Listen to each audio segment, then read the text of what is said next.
नमस्कार मित्रांनो, लडाख या केंद्रशासित प्रदेशामध्ये नवीन 5 जिल्हे बनवण्याची घोषणा आज केंद्र सरकारने केलेली आहे। त्याबद्दलची संपूर्ण माहिती, नवीन जिल्हे कोणते आहेत आणि इतर लडाखबद्दल महत्त्वाची माहिती आपण या व्हिडिओच्या माध्यमातून बघणार आहोत। या अगोदर तुम्हाला याची पार्श्वभूमी माहिती असायला पाहिजे। आपण सगळेच 3 इडियट ही मूवी बघितली आहे। त्यामधलं जे रॅन्चो यांचं जे कॅरेक्टर आहे ते ज्यापासून इन्स्पायर झालेलं आहे ते म्हणजेच ओरिजिनल सोनम वांगचुक आहेत। सोनम वांगचुक यांनी मार्च आणि एप्रिल महिन्यामध्ये ज्यावेळेस लोकसभेच्या इलेक्शन सुरू होते त्यावेळेस त्यांचं उपोषण सुरू होतं लडाखमध्ये आणि त्यांनी एकूण 21 दिवस उपोषण केलं होतं।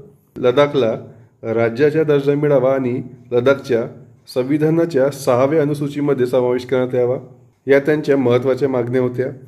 या मागण्या लक्षात घेता आज केंद्र सरकारने म्हणजेच केंद्र सरकारच्या गृह मंत्रालयाने आज घोषणा केली की लडाखमध्ये नवीन 5 जिल्ह्यांची निर्मिती होणार आहे। तर प्रथम आपल्याला लडाखबद्दल प्राथमिक माहिती बघायची आहे। लडाख हा भारतातील एक केंद्रशासित प्रदेश आहे।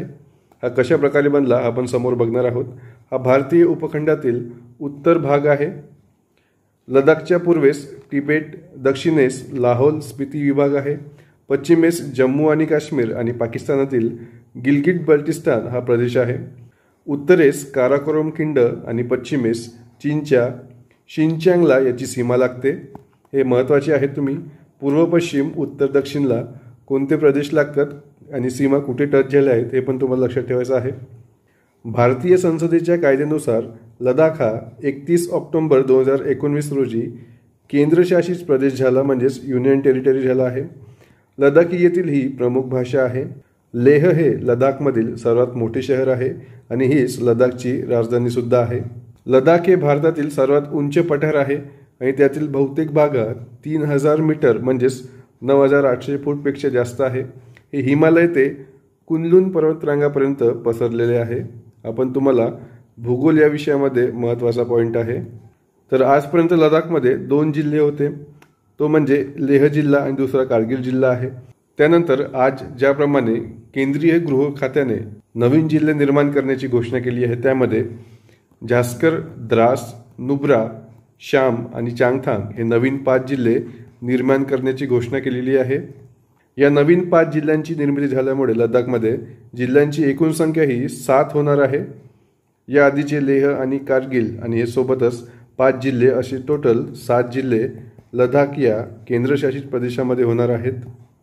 तर लडाख केंद्रशासित प्रदेश नेमकं कसं तयार झालं हे पण आपल्याला माहिती पाहिजे। जम्मू आणि काश्मीर पुनर्रचना विधेयक 2019 आहे। जम्मू आणि काश्मीर पुनर्रचना विधेयक 2019 हे 5 ऑगस्ट 2019ला गृहमंत्री अमित शहा यांनी राज्यसभेमध्ये मांडले होते। हा महत्त्वाचा पॉईंट आहे। इथे गृहमंत्री यांनी प्रथमच राज्यसभेमध्ये हा विधेयक सादर केला होता आणि त्याच दिवशी हा राज्यसभेमधून पारित झाला होता। लोकसभेमध्ये हा विधेयक 6 ऑगस्ट 2019ला मांडला गेला आणि त्याच दिवशी लोकसभेमध्ये पण पारित झाला होता। या विधेयकावर राष्ट्रपतींची स्वाक्षरी जी आहे ती 9 ऑगस्ट 2019 रोजी झाली होती आणि हा विधेयक जो आहे तो अंमलबजावणी 31 ऑक्टोबर 2019 रोजी झाली होती। या तारखा महत्त्वाच्या आहेत, लक्षात ठेवायच्या आहेत। या विधेयकामध्ये जम्मू आणि काश्मीर राज्याचं जम्मू आणि काश्मीर एक केंद्रशासित प्रदेश आणि लडाख हे एक केंद्रशासित प्रदेश अशी पुनर्रचना करण्यात आली आहे आणि लडाख या केंद्रशासित प्रदेशामध्ये कारगिल आणि लेह या 2 जिल्ह्याचा समावेश करण्यात आला होता। याच विधेयकाद्वारे आर्टिकल 370 आणि 35A हे रद्द करण्यात आले होते। हा पण इथे महत्त्वाचा पॉईंट आहे। नवीन जिल्हा निर्मिती करत असताना किंवा कुठल्याही राज्याची किंवा केंद्रशासित प्रदेशाची जी बाउंड्री आहे, जे क्षेत्रफळ आहे, ज्या सीमा बदल करतात त्यासाठी आपल्या घटनेमध्ये घटनात्मक तरतूद दिलेली आहे आणि ती तरतूद जी आहे ती घटनेच्या कलम 3 नुसार आहे। संसद कायद्याद्वारे हे बदल करू शकते। यामध्ये युनियन टेरिटरी असेल तर पूर्णमध्ये अधिकाऱ्यामध्ये केंद्र सरकारचा असतो आणि राज्यांच्या बाबतीमध्ये इथे राज्याचं विधानमंडळ आहे प्लस केंद्रीय संसद आहे आणि गृह मंत्रालय असं 3 स्तरावरून त्या विधेयकाला जावं लागते। तर कलम 3 मध्ये संसद कायद्याद्वारे खालील बदल करू शकते। कोणत्याही राज्यापासून प्रदेश वेगळे करून किंवा 2 किंवा अधिक राज्य किंवा राज्यांचे काही भाग एकत्र करून किंवा कोणताही प्रदेश कोणत्याही राज्याच्या भागाशी जोडून नवीन राज्य तयार करू शकते, कोणत्याही राज्याचे क्षेत्रफळ वाढवू शकते, कोणत्याही राज्याचे क्षेत्रफळ कमी करू शकते, कोणत्याही राज्यांच्या सीमांमध्ये बदल करू शकते आणि कोणत्याही राज्याचे नाव बदलू शकते. तर इत्यादी जे अधिकार आहेत ते संसदेला घटनेचा कलम 3 नुसार प्राप्त झालेले आहेत. हे लक्षात ठेवायचे आहेत. पॉलिटीमध्ये तुम्हाला यावर प्रश्न येऊ शकतो. त्यानंतर लडाखमधील आणखी एक आपल्याला गोष्ट लक्षात ठेवायची आहे. हॅनले लडाख येथे भारतातील पहिले डार्क स्काय रिझर्व घोषित करण्यात आले आहे.